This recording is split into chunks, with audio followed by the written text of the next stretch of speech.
Hello and welcome everyone. Welcome to ड्राइवराइज।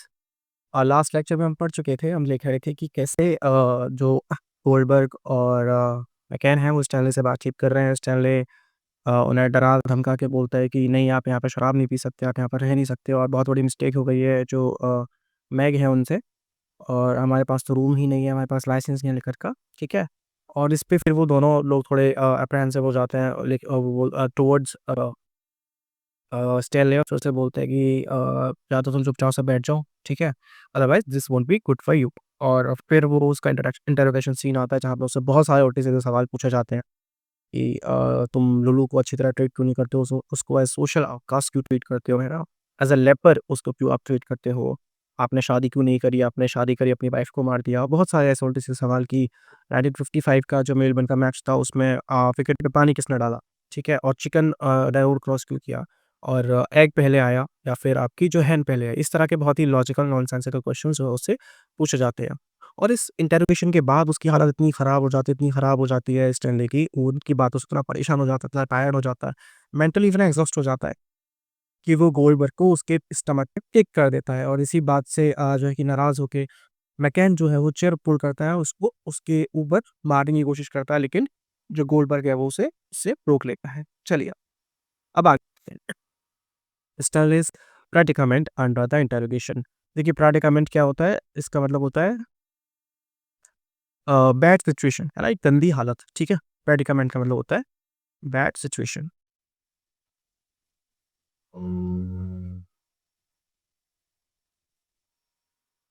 The many questions which two men ask Stanley are not in any way connected with पर another. जो दो question जो दो लोगों ने उनसे बहुत सारे क्वेश्चन पूछे थे वो एक दूसरे से कनेक्टेड नहीं थे। There is no logic behind this questions, और उन क्वेश्चंस के पीछे कोई लॉजिक भी नहीं था।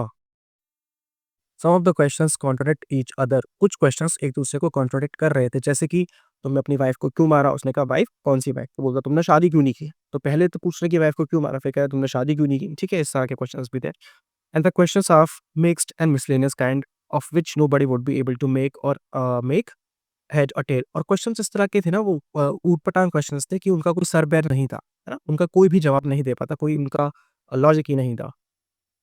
Stanley at this point can only uttering incoherent grunts from his throat। और स्टैनले इस वक्त पे इतना थक चुका था, इतना परेशान हो चुका था, एग्जॉस्टेड हो चुका था उनके सवालों से कि सिर्फ वो कुछ वो ऐसी आवाज़ें निकाल के, है ना, ग्रंट मतलब होता है अपनी ऐसी आवाज़ें निकालना अपने थ्रोट से, ठीक है, अपने गले से ऐसी आवाज़ें निकाल के ही उनका रिप्लाई कर पा रहा था, क्योंकि कोई लॉजिकल आंसर था भी नहीं उन चीज़ों का, because they were not related to Stanley. So bad is his condition under the questioning by the two other man. और इंटरोगेशन सीन में, इसके सीन के बाद इतनी गंदी सिचुएशन जो है उसकी हो जाती है स्टैनले की। ठीक है, अब क्या होता है, a toast proposed to Stanley's health by Meg। At this point, Meg appears on the scene, and the two men who had been on the verge of crashing Stanley pretended as if nothing usual was happening, nothing unusual was happening। अब जब यही बातचीत सवाल जवाब चल रहे होते हैं, मैग वहाँ पे आती है, ठीक है, और कब आती है एग्जैक्टली उस पॉइंट पे आती है जब वो उसके साथ मारपीट करने वाले होते हैं, उसका बहुत बुरी तरह उसके साथ हाथापाई करने वाली सिचुएशन में होते हैं। उससे पहले जो है कि मैग आ जाती है, और फिर सब लोग प्रिटेंड करते हैं कि ऐसा कुछ हुआ ही नहीं, कुछ भी अनयूजुअल चीज़ यहाँ पे हो ही नहीं रही थी। Goldberg pays a compliment to Mac on a pretty dress which she had put on for the birthday party। Goldberg जो है, गोल्डबर्ग कौन है? सीनियर पर्सन, ठीक है? वो मैक को एक कॉम्प्लीमेंट देता है। किस चीज़ पे कॉम्प्लीमेंट देता है? उसकी ड्रेस जो उसने बर्थडे पार्टी के लिए पहनी है। The bottles of whisky are now open and liquor is served to everyone. अब जो व्हिस्की की बॉटल्स हैं, है ना? अब सब लोग प्रिटेंड कर रहे हैं जैसे कुछ हुआ ही नहीं। स्टैनले भी कुछ नहीं बोल रहा है, और जो आपके मैककेन हैं और गोल्डबर्ग हैं वो भी कुछ नहीं बोल रहे हैं। तो व्हिस्की की बॉटल्स अब ओपन हो जाती हैं, जो कि स्टैनले बोल रहा था कि लाइसेंस नहीं है, ऐसी-जैसी बातें कर रहा था, ठीक है? अब वो चीज़ें ना होकर अब व्हिस्की की बॉटल ओपन हो जाती है, सभी को लिकर जो है वो सर्व की जाती है। McCain drinks only Irish whiskey and so he opens a bottle of Irish whiskey for himself. McCain क्योंकि आयरलैंड से है, उसको आयरिश व्हिस्की पसंद है, तो उसने अपने लिए एक आयरिश व्हिस्की की बॉटल ओपन करी। Goldberg suggests that Mac should propose a toast to Stanley's health on the occasion of Stanley's birthday। देखिए अब कितनी आइडियल चीज़ हो रही है। कुछ समय पहले गोल्डबर्ग ने उसको खुद परेशान किया, ठीक है? खुद उसके हाथापाई की नौबत आ रही है, उसे डरा-धमका रहे हैं। और अभी वो मैक को प्रपोज़ कर रहा है, मैक को ये सजेस्ट कर रहा है, ये आइडिया दे रहा है कि क्यों ना तुम मैक की हेल्थ के लिए टोस्ट करो। टोस्ट क्या होता है? जैसे जब लोग एक पार्टी करते हैं या फिर कुछ भी ड्रिंक्स लेते हैं तो बोलते हैं ना एक-दूसरे को चीयर्स। टोस्ट का मतलब होता है विश करना, है ना? किसी की हेल्थ के लिए, किसी की सक्सेस के लिए। जैसे कई बार होता है कि आप कोई किसी के बर्थडे पार्टी पे हम टोस्ट करते हैं, टोस्ट टू दिस पर्सन और टोस्ट टू दिस सक्सेस। कोई इंसान कुछ अचीवमेंट किसी का कुछ होता है, उसके लिए हम टोस्ट करते हैं, ठीक है? तो ऐसे ही गोल्डबर्ग सजेस्ट करता है मैं को कि आप स्टैनली की हेल्थ के लिए टोस्ट करिए, उसकी हेल्थ के लिए सभी विश करते हैं ना। Matt makes a brief but sentimental speech saying that there is nothing in the world that she would not do for Stanley। और मैग जो है इस बात को सुन के इमोशनल हो जाती है और बोलती है कि दुनिया में ऐसा कुछ भी नहीं है जो कि वो स्टैनली के लिए नहीं करेगी। वही उसकी मिस्ट्रेस वाले सिंबल्स वो चीज़ें यहाँ पर दिख रही है ना, वो वाले हिंट्स आ रहे हैं। She is in love with Stanley, that he is the only Stanley she knows and that she knows him better than anybody else in the world। uh, anybody else the world knows। कह रही है कि वो सिर्फ इसी Stanley को जानती है, दुनिया में और स्टैनले है ही नहीं, इसके सिवाय कोई भी नहीं है। और दुनिया में कोई भी इसके बारे में इतना नहीं जानता जितना कि मैं जानती हूँ। मतलब जितना ऐसे मैं समझती हूँ, जितना इसकी है ना, जिसको इसको ही ले रहा हूँ, उतना उसको कोई नहीं समझता। Mac feels overwhelmed by the sentiments of affection for Stanley. वो बहुत ओवरवेल्म हो जाती है, मतलब भावुक हो जाती है उसके जो सेंटिमेंट्स होते हैं ना towards Stanley, and begins to sob. Sob मतलब होता है क्राई, ऐसे ना थोड़ा-थोड़ा रोना ऐसे, है ना? और वो इमोशनल होके रोने लगती है। Goldberg says that she has made a beautiful speech. और इस पे गोल्डबर्ग उसके साथ बोलता है, उसको एडमायर करते हुए बोलता है कि बहुत ही प्यारी स्पीच जो है वो मैग ने दी है। अब स्पीच देगा गोल्डबर्ग, ठीक है? जो अभी तक उसके साथ इंटरोगेट कर रहा था, थोड़ा मारपीट वाले सीन चल रहे थे, अब वो ना होके उसकी एक स्पीच गोल्डबर्ग देगा। Just then Lulu, who had been invited to the party but had got late, arrives to attend the party। उसी वक्त पे लुलू, जिसको इनवाइट किया गया था लेकिन वो लेट हो चुकी थी, वो इस वक्त पे पार्टी में एंटर करती है। Goldberg introduces himself to her as Nat Goldberg. उसका पूरा नाम नेट गोल्डबर्ग है और वो लुलू को खुद इंट्रोड्यूस करता है अपना नाम क्या बता के, नेट गोल्डबर्ग बता के। She is given a drink and then everybody is asked to be ready to drink to Stanley's health. और फिर सब जो है कि स्टैनली की हेल्थ के लिए टोस्ट करते हैं, ठीक है? Now it is Goldberg who makes a speech. और अब स्टैनली गोल्डबर्ग जो है वो स्टैनली के लिए एक स्पीच देता है। He says that he feels highly gratified to learn from Max's speech that there is still a lot of true affection left in this world। वो बोलता है कि मैक की स्पीच से उसे लगता है, उसको पता चला है, ऐसा ऐसा फील हुआ कि इस दुनिया में सच्चा प्यार अभी भी बचा हुआ है, ठीक है? He says that he is really surprised by the genuineness of the sentiments। उसके सेंटिमेंट्स की जो ट्रुथफुलनेस है, जो जेन्युइननेस है ना, उससे वो बहुत ही टच्ड हो गया, उससे बहुत ही सरप्राइज्ड है। Which the lady of the house is expressed for Stanley। Lucky is the man, says Goldberg। अब देखिए कितना ये हरामी आदमी है। वो पहले उसके साथ मारपीट कर रहा है, बदतमीजी कर रहा है, अब कह रहा है कितना लकी आदमी है ना। मैग जो है वो उसको सच्चे उससे अफेक्शन करती है, कितना देखभाल से रखती है, कितने ट्रू इमोशंस है मैग के टुवर्ड्स स्टेफनी, कितना लकी पर्सन है ऐसा आदमी। Who so so much affections। ऐसा इंसान कितना लकी है जिसको कि इतना सारा प्यार मिल रहा है। The lady of the house, says Goldberg, has extended the sum total of her devotion to a member of her own living race। उसने कहा कि जितना भी प्यार सारे अ, इंसान एक साथ कर सकते हैं, वो पूरा का पूरा रौना कर दिया किसके लिए? To her own living race. एक member of to her own living race, एक ऐसे इंसान के लिए जो कि उसकी खुद की रेस का, मतलब वो कहने का तरीका है बात का, है ना? ह्यूमन रेस के ऐसे इंसान के लिए उसने अपने सारे इमोशंस जो है वो डिवोट कर दिए हैं। Goldberg then offers his hearty congratulations to Stanley on his birthday। और फिर गोल्डबर्ग क्या करता है? स्टैनली को उसके बर्थडे पर कॉन्ग्रेचुलेट करता है। Stanley felicitated Goldbergs reminiscence. Stanley की तारीफ करते हैं, लोग उसे एडमायर करते हैं, ठीक है? उसकी तारीफ में बातें करते हैं। और गोल्डबर्ग रेमिनिसेंस वर्ड का मतलब होता है टू रिकॉल, ठीक है? पुरानी याद है, रिकॉल करना, to recall past. At the end of Goldberg speech everybody drinks to Stanley health. और गोल्डबर्ग की स्पीच खत्म होती है तो सब लोग एक टोस्ट करते हैं स्टैनली के हेल्थ के लिए और अपनी ड्रिंक्स को पीते हैं। Lulu says that Goldberg has made a powerful speech. Lulu अब गोल्डबर्ग के साथ में फ्लर्ट कर रही है और बोलती है आपने तो बहुत ही ऐसे पावरफुल स्पीच दी है, बहुत ही अच्छी स्पीच दी है। Mac kisses Stanley and says many happy returns of the day Stan। Mac प्यार से एकदम फॉन्डल करते हुए जो है कि स्टैन को किस करती है और बोलती है many happy returns of the day। Others to wish Stanley a happy birthday. और बाकी के लोग भी स्टैनली को हैप्पी बर्थडे विश करते हैं।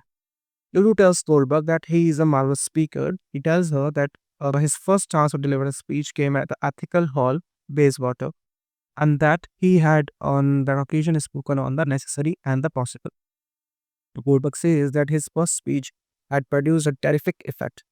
अब लुलू जो है वो फ्लर्ट कर रही है ओल्डबर्ग के साथ में, सुबह फ्लर्ट कर रही थी स्टैनले के साथ में, तो लुलू का कैरेक्टर भी वही है, ठीक है? बहुत कोई अच्छा कैरेक्टर नहीं है इसका, जो सेक्सुअल हिंट्स आ रही है ना, ऐसा फ्लर्टिशियस नेचर है इसका भी। तो यहाँ पे क्या होता है, ये वो बोलती है कि आपने तो बड़ी पावरफुल स्पीच थी, किसको बोलती है वोल्डबर्ग, और वोल्डबर्ग फिर क्या बोलता है कि बहुत साल पहले मैंने एक स्पीच दी थी, सबसे पहली जो स्पीच थी वो कहाँ पे दी थी, एथिकल हॉल में, बेसवाटर में। बेसवाटर एक लंदन की लोकेलिटी है, उसका नाम है। और वहाँ पे उसने किसके बारे में बात की थी, the necessary and the possible. ऊपर एक क्वेश्चन पूछा जाता है, जब ये स्कूल टाइप सीन चल रहा होता है, इज द नंबर 846 नेसेसरी और पॉसिबल, ठीक है? तो उससे रिलेटेड कुछ तो मतलब कनेक्शन है भी नहीं भी, कुछ समझ में नहीं आ रहा, बहुत ही एब्सर्ड बात कही थी। गोल्डबर्ग बोलता है कि उसकी जो फर्स्ट स्पीच थी उसने बहुत टेक्निक जो है वो किया अपनी ऑडियंस पे। Goldberg then asked Lulu to come and sit on this lap. He readily complies. मैं उसे बोलता है आपकी लैब की तरफ से क्योंकि यहाँ पे और बैठ जाओ, और लुलू विदाउट एनी हेजिटेशन वहां में जाके बैठ जाती है, उसके ऑर्डर्स को, उसकी बात को मान लेती है। Everybody is now drinking whiskey और सब लोग अब जो है विस्की पी रहे हैं। Mac does not even mind mixing Scotch whiskey with Mac's Irish whiskey। और मैक जो है वो इतनी ड्रंक हो जाती है कि स्कॉच विस्की, मतलब जो स्कॉटलैंड में बनी हुई विस्की होती है, उसको आयरलैंड में बनी हुई विस्की के साथ मिक्स कर लेती है, मतलब दो अलग अलग ड्रिंक्स को आपस में मिक्स कर लेती है। गोल्डबर्ग, ये भी देखो एब्सर्डिटी वाली चीज है, कोई मतलब नहीं बनता है इसका, ठीक है? बट यहाँ पे वो एलिमेंट्स दिया हुआ है। गोल्डबर्ग जो कि रेमिनिसेंट मूड में होता है, अपने पास को रिकॉल कर रहा है। Speaks of how he used to go out for a walk through the park and used to say hello to the little boys and little girls on the way। वो फिर बता रहे कि कैसे वो पार्क में घूमने जाता था, तब वो यंग था कभी पुराने पास्ट में, और छोटे बच्चों से है ना, जवान बच्चों से और छोटी बच्चियों से हाय हेलो करता था। When he returned from his walk, his wife, who like his mother, used to address him as Simi। जब वो वापस आता था अपनी वॉक से, तो उसकी वाइफ उसकी माँ की तरह उसे सिमी बोलकर रेफर करती थी। तो सिमी उसे कौन कौन बोलता था, उसकी माँ और उसकी वाइफ, ठीक है? ये 2 नाम अब तक हम पढ़ चुके हैं गोल्डबर्ग के, एक तो है सिमी और एक है Nat. Would shout to him to take his wrap before it got cold, और उसकी माँ की तरह ही उसकी वाइफ भी उसको डाँटती थी, या उसे चिल्लाकर बोलती थी कि खाना खा लो बिफोर इट गेट्स कोल्ड, ठंडा हो जाए उससे पहले खाना फिनिश करो। She used to give him an excellent dinner, but his wife had died and the funeral which she got had been a splendid affair, says Goldberg। बोलता है कि मेरी वाइफ बहुत अच्छा खाना बनाती थी, पर अब उसकी डेथ हो चुकी है, उसकी डेथ जब हुई तो उसका फ्यूनरल जो था, क्रिश्चियंस का फ्यूनरल सेरेमनी होती है, तो वो बहुत ही स्प्लेंडेड था, बहुत ही देखने लायक था, बहुत ही खर्चा-वर्चा करा था, है ना? अब जो है कि सब कैसे मूड में हो जाते हैं, रेमिनिसेंट मूड में हो जाता है, सब अपना-अपना पास्ट रिकॉल करने लगते हैं। Under the influence of drink Meg also get into reminiscent mood, और फिर मैग का मूड भी वैसे हो जाता है, वो भी अपने पास्ट को रिकॉल करने लगती है। She tells McCann that her father had wanted to take her to Ireland but had not actually done so. वो मैकन को बोलती है कि उसके पिताजी जो है वो चाहते थे कि उसको आयरलैंड ले जाए, लेकिन लेकर नहीं जा पाए। She recalls that there used to be a night light in her room when she was a little girl, और जब वो छोटी थी तो उसका एक रूम था जहाँ पर कि एक छोटी-सी नाइट लाइट उसके रूम में होती थी। And that her room was pink and pink carpet and pink curtain, उसके रूम में पिंक पेंट था, कारपेट भी पिंक था, कर्टेन्स थे, सब कुछ पिंक था, ठीक है? पिंकी पिंकी था सब कुछ। माय फादर सेज और she says was a very big doctor. Her father she says was a very big doctor, वो बताती है कि उसके पिताजी जो थे वो बहुत ही बड़े डॉक्टर थे।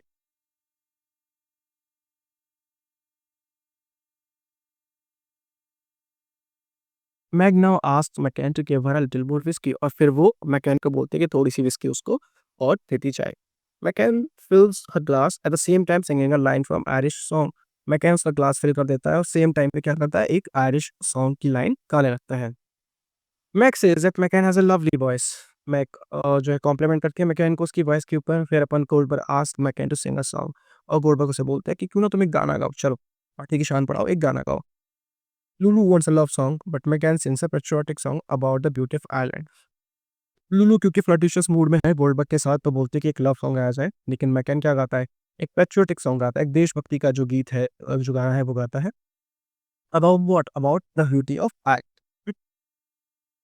It is a song which shows that McCann is homesick and would like to go back to his country. उस गाने से पता चलता है कि मैकन को अपने घर की याद आ रही है और वो वापस अपने देश जाना चाहता है। Lulu has all this time been encouraging Goldberg to flirt with her, और लुलू इस वक्त क्या कर रही है, गोल्डबर्ग को एनकरेज कर रही है, ऐसे टच कर रही है, इनअप्रोप्रिएट वेज यूज कर रही है, जिससे कि गोल्डबर्ग को एक्साइट कर सके, ठीक है? She has said to him she has said to him, I have always liked older man, they can suit you. वो कह रही कि उसे हमेशा से जो है कि बड़े आदमी पसंद है ना, ओल्डर मैन मतलब सेज जो काफ़ी बड़े वो पसंद है और वो उसको कंफर्टेबल फ़ील कराते हैं। She also now says that Goldberg closely resembles the first man whom she had ever fallen in love. अब बोलती है कि जब मेरे को पहला मेरा जो प्यार था एडी, है ना, गोल्डबर्ग उससे काफ़ी मिलता-जुलता है। लुलू ऑल्सो गेट्स इन अ रेमिनिसेंट मूड। अब लुलू भी अपने पास्ट को याद करने लगती है, वो भी एक रेमिनिसेंट में चली जाती है। She asked Goldberg if he had known her when she was a little girl. कि कहीं तुम ही तो नहीं हो एडी, मतलब तुम ही तो शायद वो नहीं हो कि तुम मुझे बचपन में जानते हो, है ना? ऐसा तो नहीं है कहीं तुम ही वो हो, ठीक है? इस तरह की बातें होती हैं। चलिए आगे बढ़ते हैं। Blind man's buff Stanley prevented from staying Mac. अब एक गेम वो लोग खेलते हैं। Mac now suggest that they should play a game. अब वो लोग मैक सजेस्ट करती है कि उन्हें कुछ गेम खेलना चाहिए, पार्टी में कुछ एंटरटेनमेंट होना चाहिए। It is decided that they should play blind man's buff. अब एक गेम खेलता है ब्लाइंड मैन्स बफ। इसमें क्या होता है कि आँखों पे एक पट्टी बाँधी जाती है और फिर और जो लोग होते हैं उन्हें छूने की कोशिश करी जाती है, टच करने की कोशिश करी जाती है। At first Meg is blindfolded because Meg suggested the game. तो सबसे पहले मैग की ही आँखों पर पट्टी बाँधी जाती है। When she touch McCann, it is McCann's turn to be blindfolded. और फिर वो क्या करती है, मैकैन को टच करती है और फिर मैकैन का टर्न आता है ब्लाइंडफोल्ड होने का। McCann touches Stanley and so it is now Stanley's turn to be blindfolded folded. और मैकैन जो है वो स्टैनली को टच करता है और फिर क्या होता है, स्टैनली का टर्न आता है ब्लाइंडफोल्ड होने का। McCann removes Stanley's glasses before blindfolding him. और मैकैन क्या करता है, स्टैनली के ग्लासेस को हटा देता है उसके आँखों पर पट्टी बाँधने से पहले। All this time, Goldberg has been fondling Lulu. Now Stanley, who had been blindfolded, begins to move about enough to touch something. और मीनवाइल ये सब हो रहा है, एक दूसरे को टच कर रहे हैं। गोल्डबर्ग स्टैनले के साथ साथ उसके साथ कुछ ऐसे टचिंग वचिंग कर रहा है, ठीक है, वो और उसको फॉन्डल कर रहा है। फॉन्डल का मतलब physically touch someone with love, to touch someone with affection, ठीक है। तो as he walks through the room his foot is caught in the drum which had been given to Stanley by Mac as a birthday present, but which McCann had now put on the floor in Stanley's park. क्या होता है, Stanley का डर आता है, McCann का चश्मा हटाता है और उसकी आँख पर पट्टी बाँध देता है। स्टैनले जैसे ही कोशिश करता है किसी को टच करने की, जैसे ही वो ऐसे आगे बढ़ता है, तो मैकैन उसके रास्ते में सुबह जो टॉय ड्रम दिया था मैग ने उसको, ठीक है, उसको डाल देता है और वो उसके पैर में अटक।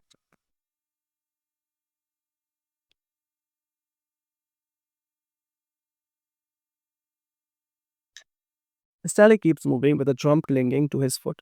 स्टैनले वो पैर में ड्रम के साथ ही आगे बढ़ता रहता है। Stanley happens to move towards Meg. और स्टैनले कहाँ बढ़ रहा है, मैग की तरफ बढ़ रहा है। इधर lays his hand upon Meg and begins to strangle her. और वो अपने हाथ मैकेन के तरफ ले जाता है और उसका गला दबाने लगता है। स्ट्रेंगल का मतलब होता है टू चोक, किसी का गला दबाना। Goldberg and McCann rush forward and push Stanley away from Meg. और फिर क्या होता है, गोल्डबर्ग और जो मैकेन है वो भाग कर जाते हैं और उसको स्टैनले को धक्का देके हटा देता है मैक के ऊपर से। So McCann tries to strangle who McCann and to whom Meg. McCann Meg को स्ट्रेंगल करने की कोशिश करता है। चलिए लास्ट पर हम पढ़ते हैं।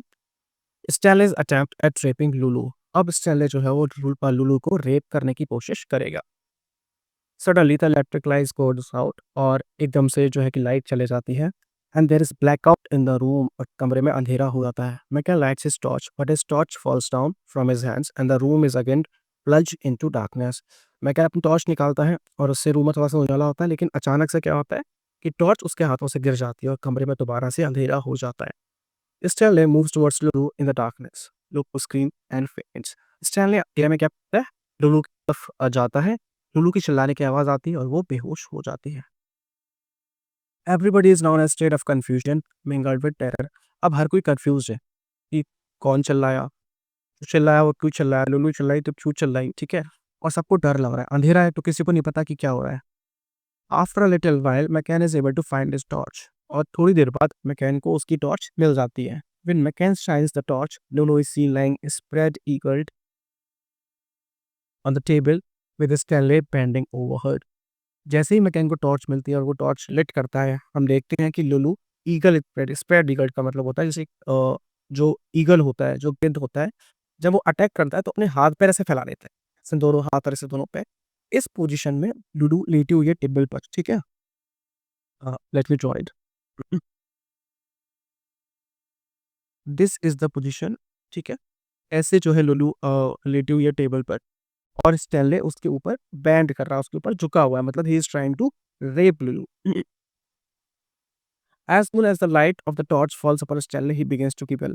और जैसे ही वो टॉर्च स्टैनले के ऊपर पड़ती है, स्टैनले begins to giggle, एक डैमलिश लाफ, giggle का मतलब होता है लाफ, ठीक है, हंसना, ठीक है। लेकिन वो ऐसा नॉर्मल हंसना नहीं, डेविलिश लाफ, ठीक है। मतलब he knows that he is doing wrong and he is not ashamed of it, he is proud of it, ठीक है। उसको शर्म है नहीं है उस चीज की जो वो कर रहा है, ठीक है। He owns up, he is not owning up his mistake, उसको कोई फर्क नहीं पड़ता है उसने क्या गलती किया। और इस तरह का लाफ, इस तरह का केगल जो है वो हमें देखने को मिलता है, ठीक है। दांत दिखा के हंसना जो होता है ना, जोर जोर से, उस तरह से वो हंसता है। Goldberg and McCann moves toward him but he moves away from them. और धीरे-धीरे उस वक़्त क्या होता है, गोल्डबर्ग और मैकैन उसकी तरफ बढ़ते हैं फिर, और वो उनसे दूर जाता है। वो उसकी तरफ आ रहे हैं, वो उनसे पीछे जा रहा है। At last Stanley stands with his back against the wall. और लास्ट में क्या होता है, पीछे दीवार चली जाती है, Stanley can not go further. Stanley दीवार के पीछे दीवार आ जाती है और वहाँ पे वो खड़ा हो जाता है। While Goldberg and McCann advances towards him threateningly. और गोल्डबर्ग और मैकैन जो है वो उसकी तरफ बढ़ते हैं, कैसे, उसे डराते हुए। It appears that Stanley had tried to rape Lu in the darkness. और ये हमें पता चलता है इन चीज़ों से कि अंधेरे में स्टैनले ने जो है लुलू का रेप करने की कोशिश करी। Goldberg and McCann now pounds upon Stanley as it word and here have to ends. और गोल्डबर्ग और मैकैन, क्योंकि स्टैनले तो खड़ा हुआ है, उसके पीछे दीवार है, वो अब कहीं मूव नहीं कर सकता, ये उस पर पाँव से मरुकता है, झपट्टा मार रहा है, टू जब, ठीक है। तो ये उस पर झपट पड़ते हैं और यहाँ पर एक्ट 2 हमारा फिनिश हो जाता है। आई होप आप सभी अभी तक जो है पढ़ना हमारे साथ एंजॉय कर रहे होंगे। आपको अगर समझ में नहीं आता है, आपको कुछ डाउट्स हैं, ठीक है, या फिर कुछ फीडबैक है, तो आप कमेंट में दीजिएगा। एंड एक्ट 3 हम कल पढ़ेंगे। तब तक के लिए बाय बाय। और आप फॉलो करना मत भूलिए, सब्सक्राइब करना मत भूलिए, ठीक है। लेक्चर अपने और दोस्तों के साथ शेयर कीजिए, जो भी ग्रेड 1 की तैयारी कर रहे हैं। आप नेक्स्ट कौन सा टॉपिक टॉपिक पढ़ना चाहते हैं वो भी हमें बताइए। Thank you for watching us. Bye.